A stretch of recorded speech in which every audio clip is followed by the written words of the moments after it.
할렐루야, 사랑하는 우리 예수은족교회 성도 여러분, 오늘도 좋은 아침입니다. 하나님께서 오늘 이 아침에 저와 여러분들에게 말씀을 통하여 은혜를 주시고 하루를 살 수 있는 힘을 주실 줄 믿습니다. 우리 다 함께 신앙을 고백하겠습니다. 전능하사 천지를 창조하신 하나님 아버지를 내가 믿사오며 그 독생자 우리 주 예수 그리스도를 믿사오니 이는 성령으로 잉태하사 예언대로 처녀의 몸에서 나시고 나를 위하여 고난을 받으사 십자가에 못 박혀 죽으시고 장사한 지 사흘째에 죽은 자 가운데서 다시 살아나시며 하늘에 오르사 전능하신 하나님 우편에 앉아 계시다가 거기로부터 산 자와 죽은 자를 심판하러 오시리라. 성령을 믿사오며 거룩한 공교회와 성도가 서로 교제하는 것과 죄를 사하여 주시는 것과 몸이 다시 사는 것과 영원히 사는 것을 믿사옵나이다. 아멘. 오늘 우리가 함께 은혜 받으실 하나님의 말씀은 누가복음 10장 13절에서 16절까지의 말씀을 함께 보도록 하겠습니다. 화 있을진저 고라시나 화 있을진저 베세다야 너희에게 행한 모든 권능을 두로와 시돈에서 행하였더라면 그들이 벌써 베옷을 입고 재에 앉아 회개하였으리라. 심판 때에 두로와 시돈이 너희보다 견디기 쉬우리라. 가버나움아 내가 하늘에까지 높아지겠느냐 음부에까지 낮아지리라. 너희 말을 듣는 자는 곧 내 말을 듣는 것이요 너희를 저버리는 자는 곧 나를 저버리는 것이요 나를 저버리는 자는 나 보내신 이를 저버리는 것이니라 하시니라. 아멘. 네, 오늘 이제 하나님께서 우리에게 허락하신 이제 말씀에 대해서 한번 좀 살펴보는 귀한 시간을 갖도록 하겠습니다. 일단 오늘 읽은 말씀은 애초에 여러분들에게 그 말씀드렸던 이제 이 제자의 그 의무와 특권과 관련되어져서 예수님께서 이제 첫 문단에 70인을 파송하는 내용, 그리고 둘째 문단은 이 메시지를 거부한 사람들에 대한 심판 선언이고, 셋째 문단은 70인의 사역 보고와 주님의 충고고, 또한 넷째 문단은 주님 자신의 기쁨과 감격의 선언이죠. 그래서 오늘은 둘째 문단이라고 할 수 있는 13절에서 16절까지의 말씀인데, 곧 예수님께서 복음을 증거했을 때에 복음을 거부했던, 그 복음의 메시지를 거부한 사람들에 대한 심판 선언이 오늘 이제 말씀 속에서 나오고 있음을 이제 우리가 먼저 알아볼 필요가 있습니다. 솔직히 그 첫 번째의 그 문단에서 예수 그리스도의 그 복음을 받아들이는 사람들에 대한 내용들이 있었지만, 그러나 이제 이 둘째 문단에서는 예수님의 복음을 받아들이지 않는 사람들에 대한 그 이야기가 여기에 나옵니다. 일단 먼저 이 말씀과 관련되어서 좀 살펴보자 한다면 이제 먼저 앞장으로 가서 10절부터 잠깐 보면 어느 동네에 들어가든지 너희를 영접하지 아니하거든 그 거리로 나와서 말하되 너희 동네에서 우리 발에 묻은 먼지도 너희에게 떨어버리노라. 그러나 하나님의 나라가 가까이 온 줄을 알라 하라. 내가 너희에게 말하노니 그날에 소돔이 그 동네보다 견디기 쉬우리라 라는 말씀이 먼저 나옵니다. 일단 그리스도의 복음을 증거하죠.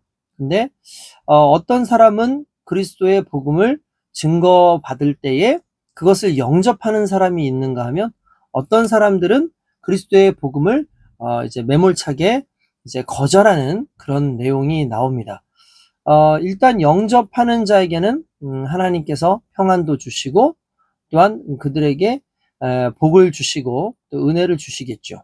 그런가 하면 영접하지 아니하는 자들에게는 이제 말 그대로 이제 벌을 받는, 환난을 당하는 어떤 그런 내용이 나옵니다. 그 내용의 이 공통적인 그런 문장이 뭐냐면 하나님의 나라가 가까이 온 줄 알라라는 거예요. 그러니까 9절에도 보면은 영접한 사람들에게도 하나님의 나라가 너에게 가까이 왔다라고 말씀하시고, 그 영접을 하지 않은 사람들에게도 하나님의 나라가 가까이 온 줄 알라라고 말한 거죠.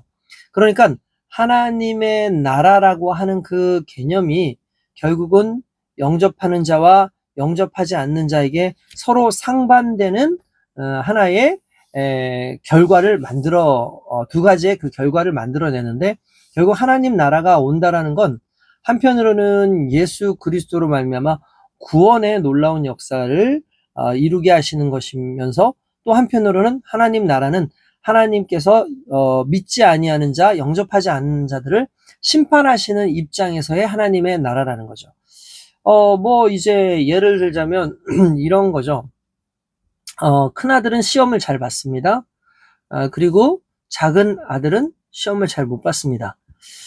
큰아들은 아버지가 원하는 대로 삶을 살았고, 또 열심히 공부했고, 그래서 시험을 잘 봤어요. 근데 작은 아들은 평소에 아버지가 하라는 대로 하지 않고 자기 멋대로 자기의 그냥 삶을 누리고, 그리고 함부로 이렇게 살다 보니까 시험도 못 보고 결과적으로 삶도 여러 가지 문제가 있다고 생각을 해봅시다. 자, 둘 다 결과로 이제 성적표를 받았다고 쳐볼게요.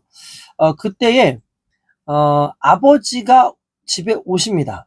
아버지가 집에 오시는 건 첫째 아들도 둘째 아들도 동일하게 이제 경험할 수밖에 없는, 이제 맞닥뜨릴 수밖에 없는 상황이죠. 그런데 첫째 아들에게 아버지가 오심은 기쁨이죠. 오히려 그것은 상당히 자신의 좀 기대되는 어떤 그런 모습이라고 볼 수 있죠. 왜요? 아버지가 오시면 자기에게 상급이 있기 때문에, 칭찬이 있기 때문에 그럴 거라는 거죠. 그런가 하면 둘째 아들에게 있어서 아버지는 어떤 존재입니까? 두려움의 대상일 수밖에 없죠. 아버지가 오시면 이제 내가 혼나겠구나 라고 하는 거죠. 그러니까 아버지가 오신다라는 사실은 하나지만 그것에 대한 결과는 어떤 사람이냐에 따라서 두 가지로 나눈다는 걸 볼 수가 있죠. 마찬가지예요. 우리 하나님께서 이 땅에 그리스도께서 이 땅에 오신다라는 말은 사실입니다. 그런데 그리스도 예수의 복음을 받아들인 자는 그리스도 예수로 말미암아 천국을, 그리스도 예수를 받아들이지 않는 사람들은 또 심판의 그리스도로 말미암아 영원한 형벌을 받게끔 되어 있는 것, 이것이 결국 오늘 성경에 나오는 영접하는 자와 영접하지 않는 자에 대한 내용이라고 볼 수가 있다는 사실이죠. 결국 같은 예수님이지만 그 예수님을 어떤 이들은 구원의 구주, 곧 생명의 구주로, 또한 어떤 이들에게는 그냥 무시할 수 있는, 때때로 오히려 경멸하는 어떤 그런 존재로 설 수 있습니다. 그러나 그들의 결과는 너무나 다르다라는 것을 이미 성경은 얘기하고 있고, 그들의 벌은 이미 영접하지 않는 그 자체가 그들의 벌입니다. 무슨 말입니까? 예수님을 영접하는 그 자체가 우리에게 상이에요. 예수님을 영접하고 난 그 이후에 어떤 하나님께서 복을 주신다가 아니라, 예수님을 영접하는 그 자체, 그래서 예수님과 함께하는 그 자체가 이미 우리에겐 복이고, 우리에게는 이미 하나님께서 주신 하나님의 나라를 이미 경험하게 하시는 거죠. 그러니까 이제 예수님을 영접하는 건 하나님 나라에 지금 살고 있는 것을 의미하는 겁니다. 반대로 예수님을 거부했다는 것 자체가 이미 예수 그리스도에게 어떤 형벌을 받거나 심판을 받은 것이 아니라, 이미 심판 아래 있는 우리가 예수님을 거부함으로 말미암아 영원히 그 심판 안에 이미 거하고 있고, 영원한 형벌 아래 이미 그 살고 있는 것을 의미한다는 거죠. 그러므로 예수님을 영접한다는 말과 예수님을 영접하지 않는다라는 말은 그냥 그 자체가 이미 형벌과 또한 복의 어떠한 형태라고 볼 수가 있다라는 거죠. 결국 우리가 예수님을 믿으면 나중에 천국 가겠지가 아니라 이미 예수님을 믿는 그 순간에 우리는 천국을 사는 거죠. 예수님을 거부하는 순간 이미 오랫동안 우리는 이미 지옥으로 갈 수밖에 없는 존재인데, 예수님을 거부하는 순간 그냥 그 지옥이 계속해서 되어지고 있다. 결국 우리 결과가 지옥일 수밖에 없다라는 게 이게 자연스러운 현상인 겁니다. 그러니까 그러한 현상으로서 일단 이 이야기를 볼 수가 있는 거죠. 자, 그런가 하면은 뭐라고 또 돼 있습니까? 환난 날에, 그날에 소돔이 그 동네보다 견디기 쉬우니라가 12절에 나오잖아요. 소돔이 그 동네보다 견디기 쉬웠다? 여러분, 성경에 나오는 가장 최악의 어떤 지역, 가장 심판받는 것에 가장 크게 결과적으로 나타났던 것이 소돔과 고모라 아닙니까?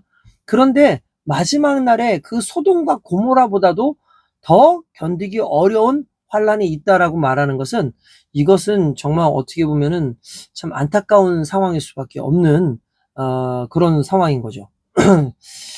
그러면서 13절 보면 화 있을진저 고라시나, 그리고 또 이어서 화 있을진저 베세다야 라고 그렇게 나옵니다.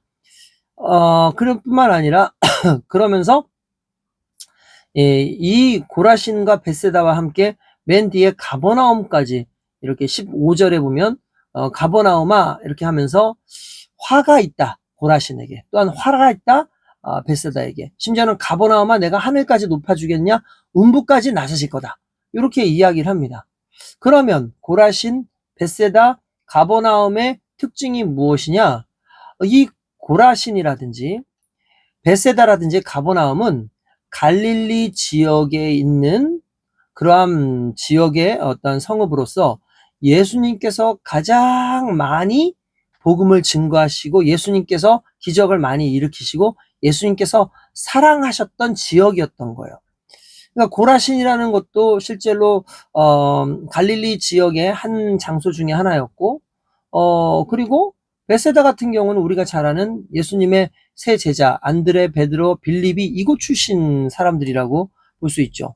뭐 또 흔히 말하는 오병이어 기적도 실은 이곳에서 나타났고, 눈에 침을 뱉고 안수해서 소경을 고치는 그런 내용이 나오거든요. 그러니까 이곳도 실은 요 베세다에서 나옵니다. 뿐만 아니라 가버나움이라고 하는 것은 예수님의 솔직히 그 주된 사역지라고 할 수 있고, 마을 가버나움 그 동네 자체가 상당히 이제 컸던 것으로 보여지고, 뭐 나름대로 여러 가지 이제 상황이 보면은 이제 로마 백부장이 주둔해 있었던 곳도 이 가버나움이고, 그리고 이 백부장의 믿음에 대해서 칭찬했던 그 지역도 결국은 가버나움이다라고 얘기할 수 있습니다. 심지어 가버나움을 뭐라고 불렀냐면, 예수님께서는 얼마나 그 가버나움에 대해서 좋아하셨느냐면 자신의 본 동네라는 말을 써요. 본 동네. 그러니까 성경에서 본 동네, 자신의 마을 이렇게 부르실 정도였죠. 네, 이곳에는요 이제 베드로의 집도 있었고요. 또한 중풍병이 낫기 원하는 사람이 이 예수님의 그 가버나움의 한 집에 지붕을 통해서 이렇게 내려왔던 거기가 바로 베드로의 집인데, 그 베드로의 집이 바로 가버나움에 있었던 거죠. 그러니까 가버나움은 상당히 하는 예수님의 기적을 많이 일으켰다는 걸 알 수가 있죠. 그런데 뭐라고 되어 있냐면은 화가 있을 건데, 고라시나 베세다 같은 경우는 너희에게 행한 모든 권능을 두로와 시돈에서 행했더라면 그들이 벌써 베옷을 입고 제 안에서 회개를 했을 거다. 여러분, 이게 무슨 말입니까? 내가 너희에게 엄청난 권능과 기적을 행하지 않았냐? 그런데 이 말이 무슨 말입니까? 그 권능을 보고도 주를 믿지 않았다는 거죠. 예수님을 영접하지 않았다는 거죠. 예수님을 그냥 의사나 또는 마법사 이런 식으로 그냥 하나의 랍비처럼 생각했을지 모르지만, 그 예수님을 복음으로 받아들이지 않고 예수 그리스도께서 많은 은혜를 주셨지만 결국은 예수님을 온전히 영접하지 않은 곳이 고라신과 베세다였다라는 사실이에요. 뿐만 아니라 가버나움도 오히려 예수님께서 너무나 많은 사랑을 주셨지만 그들이 예수님을 제대로 영접하지 못하죠. 심지어 예수님께서 거기에 했던 권능 중에 일부라도, 모든 권능을 두로와 시돈에 행했더라면, 여러분 고라신과 베세다와 두로와 시돈의 차이가 뭐냐? 고라신하고 베세다는 유대인들이 사는 곳입니다. 그러니까 간단하면서 예수를 이제 예수님께서 활동하시기에 아무런 문제 없는 곳이 이 고라신과 베세다죠. 근데 두로와 시돈은 이방 땅이에요. 오늘날의 이 두로와 시돈이라고 하면은 뭐 지금의 이 페니키아, 그러니까 지금으로 친다면은 이제 레바논 지역 정도 되겠네요. 레바논 지역이니까 이 당시에 두로와 시돈 같은 경우에는 말 그대로 이방인들이 거하고 있는, 민족이 다른 거예요. 이방인들이 거하고 있었던 곳인데, 너희들에게 행했던 그 권능을 이 이방인 두로와 시돈에게 행했으면 이들은 벌써 회개하고 베옷을 입고 용서를 빌고 그랬을 거다. 무슨 말입니까? 오히려 이방인들이 더 복음에 대해서 관용적이고 더 복음을 온전히 믿었을 거라는 거죠. 그러면서 심판 때에는 두로와 시돈이 너희보다 견디기 쉬우리라 합니다. 여러분, 두로와 시돈이 어떤 곳입니까? 우리가 잘 알고 있는 그 이세벨, 그 바로 아합의 아내였던 이세벨이 그 시돈의 딸이었던 거죠. 시돈 지역에 그서 온 공주였던 거죠. 두로와 시돈은 바알과 아세라 같은 그런 이방 신을 섬기는 그런 민족이었어요. 근데 심판 때에는 오히려 이들보다 고라신이나 베스다가 더 문제가 있다는 거예요. 여러분, 내용은 간단합니다. 뭔지 아십니까? 오히려 하나님의 은혜가 많았던 것, 예수님께서 권능을 행하셨던 것, 그런 사람들이 오히려 더 예수님을 믿지 않아요. 왜 그렇습니까? 스스로가 의인이라고 생각하고, 스스로가 구원받은 존재라고 생각하고, 스스로가 별 큰 문제 없이 살고 있다고 착각하기 때문이에요. 오늘날 수많은 크리스찬들이, 교회도 마찬가지입니다. 교회도 보면은요, 신앙생활 열심히 했던 사람들, 나름대로 헌신도 많이 했었던 사람들, 그런데 이런 사람들에게 솔직히 하나님께서 큰 은혜 주시고 많은 것들을 맡겨주시거든요. 근데 정작 그들이 하나님의 은혜와 하나님의 어떤 그런 복을 온전히 영접하지 아니하는 그런 모습이 있다는 거죠. 여러분, 이게 상당히 두려운 거예요. 심지어 가버나움 같은 경우 보십시오. 얼마나 예수님께서 많은 기적을 일으키고 놀라운 역사를 일으켰습니까? 그런데도 불구하고 오히려 예수님의 기적이 있고 하나님의 놀라운 역사가 있으니까 마치 자기네들이 어떤 특별한 존재라도 된 것처럼 교만해져서 우리 안에서 이런 기적들이 많이 일어난다. 역시 우리 동네는 스스로가 생각해도 뭔가 하나님 보시기에 선량한 곳이고 대단한 곳이기 때문에 이런 기적들이 일어나는 것 아니냐라고 착각했다라는 거죠. 아니죠. 하나님께서 오히려 그들을 불쌍히 여겨주시고 예수님의 권능 안에서 그렇게 있게 한 거 아닙니까? 그러니까 그들이 교만해졌어요. 근데 예수님께서 뭐라고 말씀하십니까? 그러나 너희가 음부에까지 낮아지리라. 지옥의 그 문턱까지 낮아지리라. 라고 말씀하시는 이 자체는 결국 믿는 사람이라고 하고 유대인이라고도 하고 정말 잘 섬기는 것처럼 하지만 정작 예수 그리스도의 복음을 배척하고 있는 교만한 자들의 모습이라고 볼 수 있는 거죠. 너희 말을 듣는 자는 곧 내 말을 듣는 것이요 너희를 저버리는 자는 곧 나를 저버리는 것이요 나를 저버리는 자는 나 보내신 이를 저버리는 것이니라 라고 말씀을 하십니다. 그렇죠. 여기에서 결국 이 말은 예수님의 권위와 제자들의 그 권위를 같은 선상에서 말씀하시면서 결국 예수님이 말씀하시는 복음 그리고 제자들이 말하고 있는 그 복음이 다른 복음이 아니라 예수 그리스도를 통한 하나님 나라의 복음이라는 것을 의미하고 있다라고 보면 된다는 거죠. 어찌되었든지 오늘의 이 말씀을 통해서 우리는 정말 교만하지 말아야겠다. 오히려 많은 은혜를 받으면 그 은혜를 너무 당연시 여기면 안 되겠다. 라고 생각해요. 오히려 회개하는 마음으로 낮아지는 자세로 예수님을 경험하고 그 예수님께서 기적을 일으키셨을 때 오히려 겸손하고 정말 하나님의 뜻을 이렇게 다시 한번 되묻는 그런 모습이 오늘날 우리의 삶 가운데도 있어야 될 줄로 믿습니다. 아무쪼록 오늘 저와 여러분들이 하나님의 은혜 가운데 이 말씀에 깊이 묵상하는 시간들이 되길 원합니다. 거룩하신 아버지 하나님 감사합니다.